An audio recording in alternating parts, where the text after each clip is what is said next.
आपका स्वागत है। जैसे कि हम आपको गणित विषय का अध्ययन करवा रहे हैं और गणित के अंदर जो हमने अध्ययन शुरू किया था वो था परिमाप और क्षेत्रफल। और हम अभी क्षेत्रफल के बारे में अध्ययन कर रहे थे जिसमें समांतर चतुर्भुज और त्रिभुज का क्षेत्रफल और समांतर चतुर्भुज का क्षेत्रफल के बारे में पढ़ रहे थे। आज हम जो प्रश्न हल कर रहे हैं ये भी आपकी पाठ्य पुस्तक से ही संबंधित है जो कि आपके एक्सरसाइज के अंदर दे रखा है। तो देखिए, सबसे पहले तो आपको एक ही काम करना है, कुछ भी दे रखा हो आप प्रश्न को एक दो बार ध्यान से पढ़िए। जब तक आपको प्रश्न समझ में नहीं आएगा तब तक आपको हल भी नहीं होगा। तो सबसे पहले तो इसको प्रश्न को समझना है। जैसे कि प्रश्न दे रखा है कि त्रिभुज ए बी सी समद्विबाहु त्रिभुज है। समद्विबाहु जिसकी दो भुजाएं क्या होती है, समान होती है। अब इसमें आपको देखिए ए बी बराबर ए सी बराबर 7.5, यानी ए बी और ए सी की दो भुजाएं हैं। जैसे आपका सामने चित्र बनाया हुआ है, ये ए बी ए सी ये दोनों भुजाएं समान है, 7.5 ये भी 7.5। बी सी 9 सेमी, ये बी सी देखिए 9 सेंटीमीटर। ए से बी सी तक की ऊंचाई ए डी, ए से यानी ए से डी तक ये BC की क्या हो जाएगी ऊंचाई, ये आपको दे रखी है 6 सेमी। तो आपको सबसे पहले क्या ज्ञात करना है, त्रिभुज का क्षेत्रफल यानी पूरे त्रिभुज का क्षेत्रफल। फिर C से AB तक की ऊंचाई, तो C ये रहा, AB ये रहा इधर, और इसकी ऊंचाई होगी CE, ये आपको ज्ञात करनी है। तो सवाल को ध्यान से देखना है और समझना है। सबसे पहले आपको इसमें दो चीज ज्ञात करनी है। पहली तो होगी त्रिभुज ABC का क्षेत्रफल, यानी आपको जो ज्ञात करना है पहले त्रिभुज ABC का क्षेत्रफल।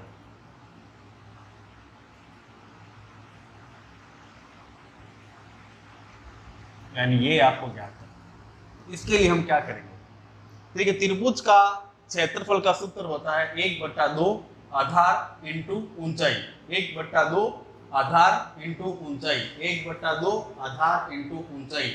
दो चीजें जरूरी है, आधार जरूरी है, ऊंचाई जरूरी है। अब जैसे त्रिभुज दे रखा है, इस त्रिभुज की 3 भुजाएं होती है, 1 2 3। जब भुजाएं 3 होगी तो इसकी ऊंचाई यहाँ पे कितनी होगी, 3 होगी।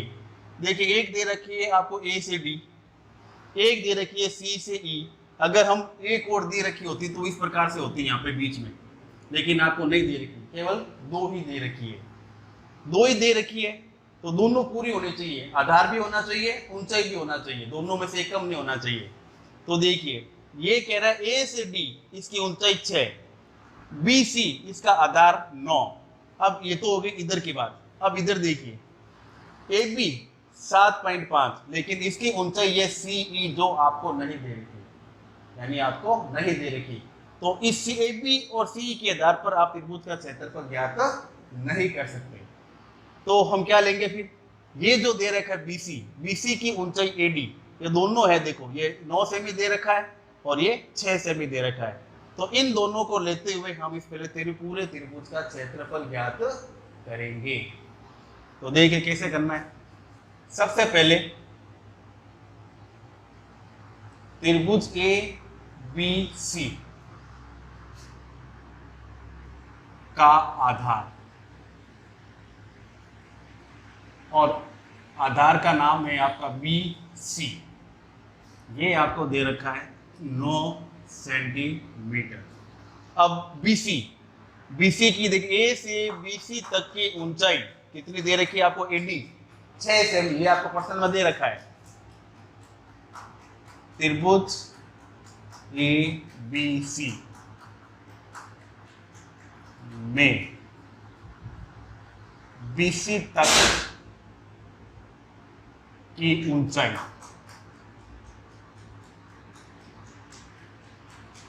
और ये आपको दे रखा है AD, क्या दे रखा है AD, और ये सवाल में आपको दे रखा है 6 सेंटीमीटर। अभी तक जो किया हमने, सवाल के अंदर जो दे रखा है वो हमने लिख दिया। अब आपको जो ज्ञात करना है, त्रिभुज ए बी सी का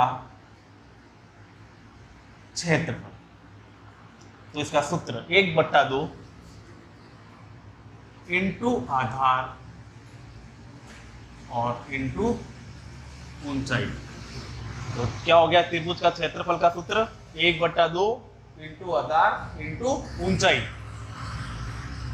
तो सूत्र का 1/2 अपने जगह पे, आधार आपको दे रखा है BC, तो हमने लिख दिया BC इंटू ऊंचाई हो गई इसकी AD, ये हमने इसका नाम लिख दिया। अब वापस 1/2 इंटू BC कितना दे रखा है? 9 सेंटीमीटर, तो 9 सेंटीमीटर इंटू AD कितना दे रखा है? 6 सेंटीमीटर, 6 सेंटीमीटर। अब हम इस 1/2 जो दे रखा है, तो हम 2 का तिरछा भाग लगा सकते हैं, या तो 9 में लगाएंगे या 6 में लगाएंगे। तो देखिए 9 में तो 2 का भाग जाता नहीं है, तो किस में जाएगा? 6 में जाएगा। तो 2 एकम 2, 2 तिये 6, 3 बार। अब संख्या क्या बच गई आपके पास? यहाँ रह गया 9 सेंटीमीटर इंटू 3 सेंटीमीटर। तो 9 को और 3 को आपस में क्या कर देंगे? गुणा। तो 9 एकम 9, 9 दूनी 18, 9 तिये 27, ये 27। अब देखिए सेमी को सेमी से गुणा करेंगे तो क्या बन जाएगा? Semi square. ये निकला आपका त्रिभुज ABC का क्षेत्रफल। यानी पूरा जो त्रिभुज दे रखा है इसने कितना स्थान घेर रखा है? तो ये निकला आपका 27 सेंटीमीटर स्क्वायर। तो ये हो गया त्रिभुज का क्षेत्रफल। अब इसने दूसरी बात क्या पूछी आपसे कि A से BC तक की ऊंचाई। तो पहले देखिए AB A का, ये रहा AB इधर, ठीक है। फिर C से E तक, यानी C से E तक की ऊंचाई आपको ज्ञात करनी है। तो जैसे बताया मैंने, भुजाएं 3 होती है, तो 3 इसके क्या हो गए? आधार। जब 3 आधार हो गए तो ऊंचाइयां भी कितनी होगी इसकी? 3 होगी। तो आपको तो फिलहाल अभी 2 दे रखी है। इस AD को और BC को तो हमने हल कर दिया, इसका काम तो खत्म हो गया। अब जो दूसरा काम है आपका, ये आपका AB आधार हो गया। इस AB आधार की ऊंचाई हो गई C से E तक ऊंचाई, तो आपको नहीं दे रखी है, तो आपको क्या करनी है? ज्ञात। अब जैसे कि मैंने बताया आपको इसका सूत्र होता है, देखिए क्षेत्रफल बराबर 1/2 इंटू आधार इंटू ऊंचाई। क्षेत्रफल ज्ञात करने के लिए आधार और ऊंचाई दोनों होनी जरूरी है, तब तो आप क्षेत्रफल ज्ञात कर सकते हो। अगर दोनों में से कोई एक दे रखा हो तो हम क्षेत्रफल ज्ञात नहीं कर सकते। तो इसमें देखो आधार ऊंचाई, इसके आधार पे हमने आपका क्षेत्रफल ज्ञात कर दिया। अब मान लीजिए आपको क्षेत्रफल दे रखा हो 1/2, तो सूत्र का ही होगा। अब इन दोनों में से कोई एक चीज आपको दे रखी होगी, या तो आधार दे रखा होगा या ऊंचाई दे रखी होगी, और इन दोनों में से कोई एक होगा तो साथ के अंदर क्षेत्रफल भी जरूर होगा। तो बिना क्षेत्रफल के हम ना तो आधार ज्ञात कर सकते हैं, ना ही ऊंचाई ज्ञात कर सकते हैं। तो इस सवाल में देखिए यहाँ आधार दे रखा है, ऊंचाई नहीं दे रखी, तो आप सोचोगे क्षेत्रफल कहाँ दे रखा है? क्षेत्रफल कहाँ दे रखा है? तो क्षेत्रफल देखिए अभी हमने यहाँ पे ज्ञात किया है इसका 27 सेंटीमीटर। यानी हम इसी क्षेत्रफल को लेते हुए, इसका आधार को लेते हुए हमें क्या ज्ञात करेंगे? इसकी ऊंचाई ज्ञात करेंगे। तो इसको थोड़ा ध्यान से देखना और समझना। यानी ये पहला पॉइंट हो गया, तो दूसरा पॉइंट यहाँ करना है। इसमें आपको क्या ज्ञात करना है? CE की लंबाई क्या ज्ञात करनी है आपको इसके अंदर? कि CE की लंबाई ज्ञात करनी है। ये आपका दूसरा पॉइंट। तो जैसे बताया मैंने, लंबाई बोल दीजिए चाहे ऊंचाई बोल दीजिए, एक ही बात है। यानी CE की ऊंचाई।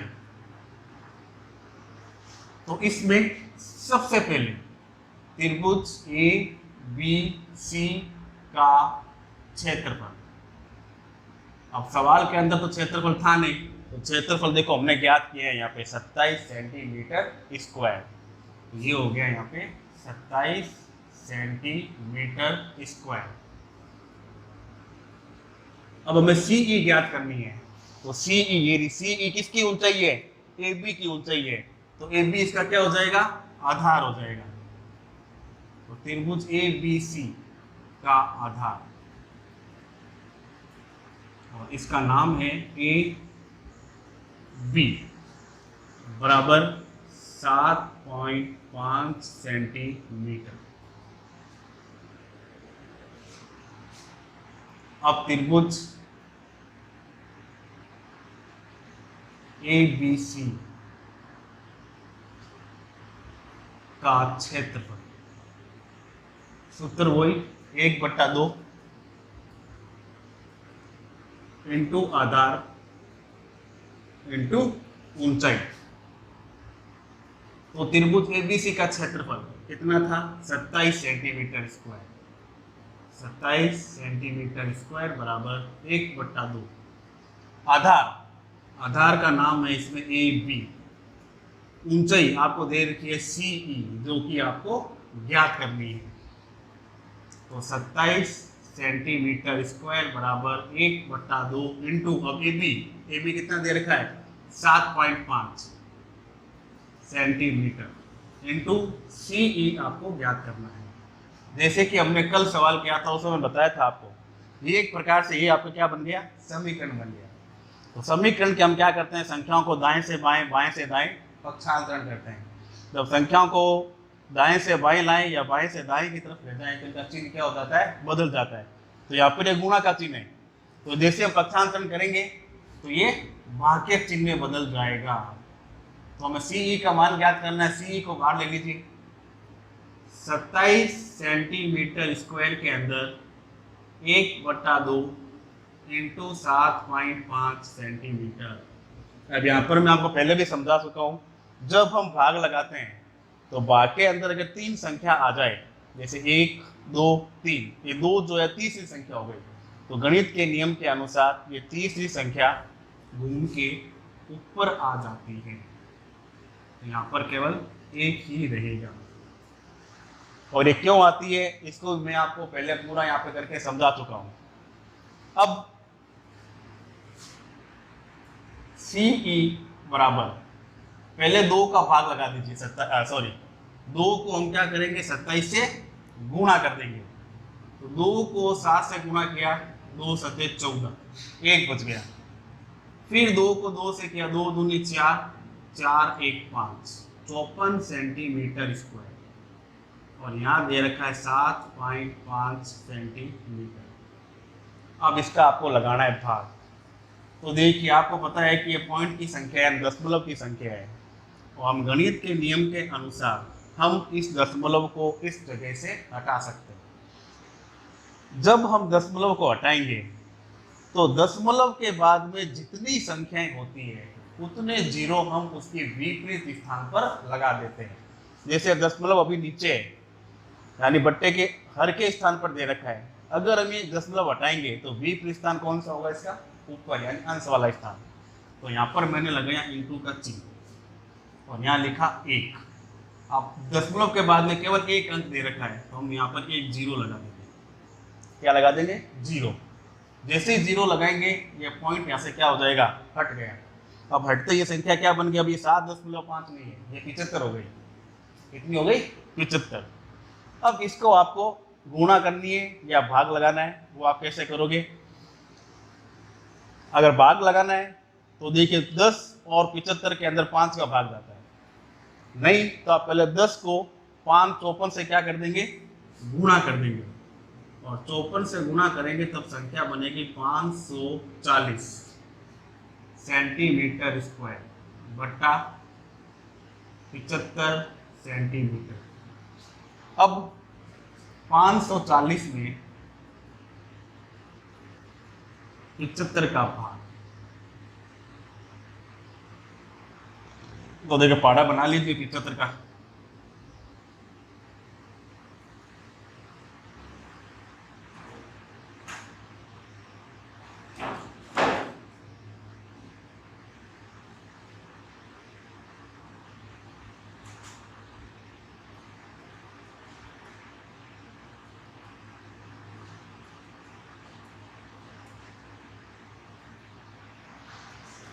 यानी हमने अभी आधा ही पढ़ा बनाया। हमारे पास संख्या है 540। तो 540 से छोटा अंक देखिए इसमें कौन सा है, वो आता है 525। कितना आ रहा है? 525। अब कितनी बार आएंगे? 1 2 3 4 5 6 7, यानी 7 बार 525।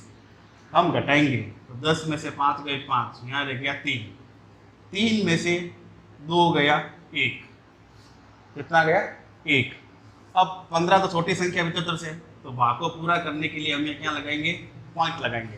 तो जैसे ही पॉइंट लगाएंगे तो यहाँ क्या आ जाएगा? 0। तो संख्या क्या बन गई? 150। और 150 देखो पूरा पूरा आ रहा है इसके अंदर 2 बार। तो हमारे भाग देने पे क्या बना? 7.2। हमने इसका भाग लगाया, तो भाग लगाने पे संख्या आई 7.2। अब ये सेंटीमीटर स्क्वायर है, ये सेंटीमीटर है, सेंटीमीटर को सेंटीमीटर स्क्वायर से काटा तो संख्या बनी 7.2 सेंटीमीटर, जो कि आपका आंसर है। तो इस प्रकार से आप इस सवाल को आसानी से हल कर सकते हैं। तो इस सवाल को वापस पढ़िए, चित्र को देखिए, जो करवाया वो उसको बार बार देखिए, और अगर आपको नहीं समझ में आ रहा हो तो हमें कमेंट्स में बताएं। धन्यवाद।